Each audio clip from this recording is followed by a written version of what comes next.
The AAF, the Alliance of American Football. What a spectacular career.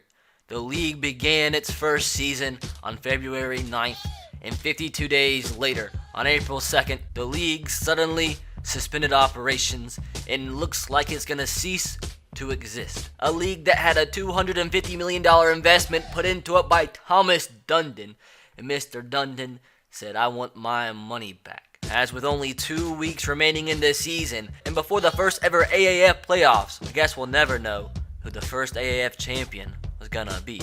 Although freaking Steve Spurrier and Rick Neuheisel's getting into it on Twitter, like what freaking scenes, dude. God dang, Steve Spurrier actually getting in an argument on Twitter. Hilarious. Absolutely hilarious. To be honest, this is actually pretty freaking sad, as everybody was excited for this season. I mean, the league was getting pretty good ratings. I mean, it's pretty awesome to have a decent amount of football in between the NFL offseason, and everybody was so excited for it, and all of a sudden it's just freaking gone. After all the hype, after all the games being televised, it's just freaking gone just like that. All these players, everybody signed a contract thinking they had an upcoming job for a couple years. They're just freaking gone. It's all freaking gone because of stupid goddamn Thomas. Freaking Thomas, dude. So the AAF, which seemed to be so promising, concluded after only 52 days. So that led to me thinking of a pretty interesting question.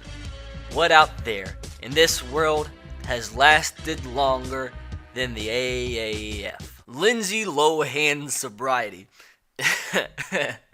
What a freaking start. What a goddamn start. First of all, Johnny Manziel's NFL career. And hilarious enough, it actually lasted 14 times longer than the AAF. And it's hilarious because Johnny Manziel, as soon as he freaking enters the AAF, gets signed by an AAF team, they freaking suspend operations. So it's like freaking everything Johnny Manziel touches turns into rubbish. But that's only the starters. Also, the Creators FM series. Whatever happened to that? At least freaking lasted longer than the AAF. I guess I'll never get over that one. Anyways, also, Kim Kardashian and Chris Humphrey's marriage. It actually almost lasted 2 times longer than the AAF. And actually, when I was researching this, it's pretty freaking funny, because Britney Spears was in a marriage, and I know this is completely beside the point, but that marriage only lasted 55 hours. Like, how does that actually freaking happen? Michael Jordan's MLB career. His baseball career actually lasted 10 times longer than the AAF. Also, what else lasted longer than the AAF? The longest ever pigeon flight. That is correct. A pigeon flew longer. An actual freaking pigeon. A goddamn pigeon flew longer than the AAF existed. LNU sweatshop. That lasted for a long time. Logan Paul in a forest. Also, Josh Gordon's sobriety. Oh, shoot.